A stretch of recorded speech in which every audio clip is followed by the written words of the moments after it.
Hey, I'm Andrea, and welcome to The Growing Tree. My mission is to help you self-care more. I will share practical tools and tips about various self-care practices that you can implement into your daily life. Self-care is self-love. I believe taking care of our health empowers us to live a holistic and balanced lifestyle.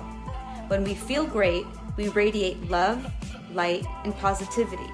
And when we take care of our health, we heal the world because we're part of it. Take care of yourself first, and the rest will flow. Hey everybody, thank you for tuning into The Growing Tree. I'm so glad you're here. Today, I am going to talk about organic food versus non-organic food. A big part of self-care is what we eat, and it's important to know what we are consuming because that affects our health. The definition of organic related to food means that there are no chemicals on the food product, no chemical agents such as herbicides, fertilizers, pesticides, insecticides, things like that. So why are artificial agents like pesticides and herbicides harmful to us? Well, they're a chemical, and when we consume them, they disrupt our endocrine system, which is the part of our body that controls our hormones. These chemicals in our body mimic estrogen, which, if we have too much of estrogen, creates an imbalance in our body and disease occurs. And this can look different among every person. People with high exposure to glyphosate have a 41% increased risk of developing non-Hodgkin lymphoma, which is a cancer in the blood. Glyphosate is an herbicide used as a weed killer, and it's actually the most popular in our country. It's heavily used on our crops such as corn, rice, soybeans, and grains like wheat. And right now there are over 9,000 lawsuits against Monsanto. A recent plaintiff, he was a school groundskeeper, and he used Roundup, and when he developed cancer and later found out that Roundup, or the glyphosate in Roundup, is a carcinogen, he sued and he won.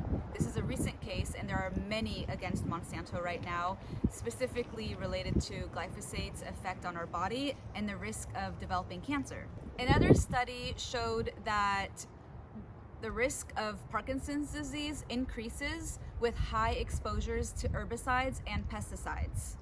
With this information, it's just so important to know that these pesticides and insecticides that are being used on our food can potentially have a harmful effect on our body.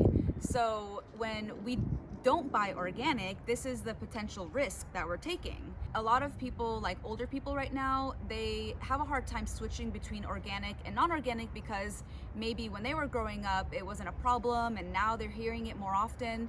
Well, it's because the use of pesticides has increased 50 times since 1950. Eating organic ensures that your food is more safe and that the farmer who grew the crop didn't use any chemical agents that are harmful to our body. When you buy organic food, you're not only supporting a healthier body, but you're also supporting a healthier planet. When chemicals are being sprayed on our crops, it goes into the environment, right? The air picks it up, it travels, and these chemicals end up in our water supply. It can end up, we can end up inhaling these chemicals through the air as well. The herbicides can also be harmful by running off into our water supply and into our oceans, which can be really harmful to some animals. There was a study done in the 60s which showed that some fish-eating birds were having a difficult time reproducing because of the fish being contaminated by the chemical runoff into the water. There are also some studies that compare organic foods with conventional foods. The organic food is more nutrient dense, rich in nutrients such as magnesium, iron, and vitamin C. If you're thinking, well, it's really expensive to buy organic, I can't buy everything organic, well, the Environmental Working Group comes out with an annual list that ranks the number of pesticides in the fruits and vegetables, called the Dirty Dozen and the Clean 15. So there's two lists. These lists are based on thousands of produce samples that are collected by the Food and Drug Administration and the US Department of Agriculture.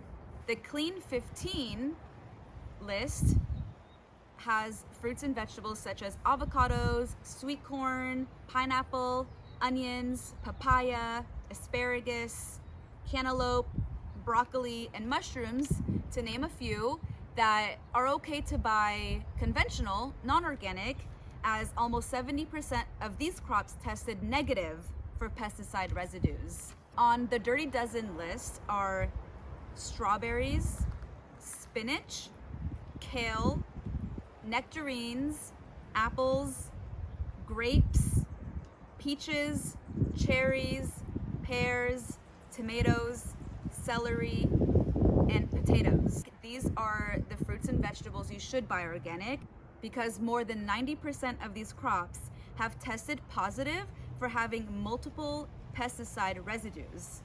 For example, kale was tested for having 18 different pesticides. That's 18 different chemicals on kale.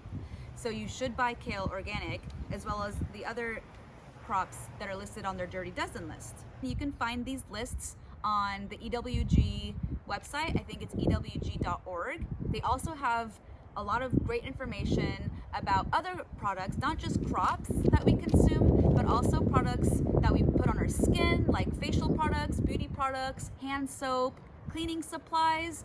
They rank those by the level of toxicity, so you can check that out. I really hope you found this video helpful. I love researching this stuff. I think it's really valuable making the right choices on a daily basis. We can't trust all the products that are being sold on the market.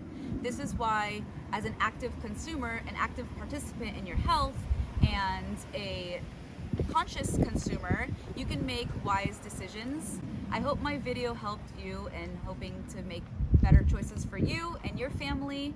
Please like and subscribe to my page. It would really help other people find my page more easily.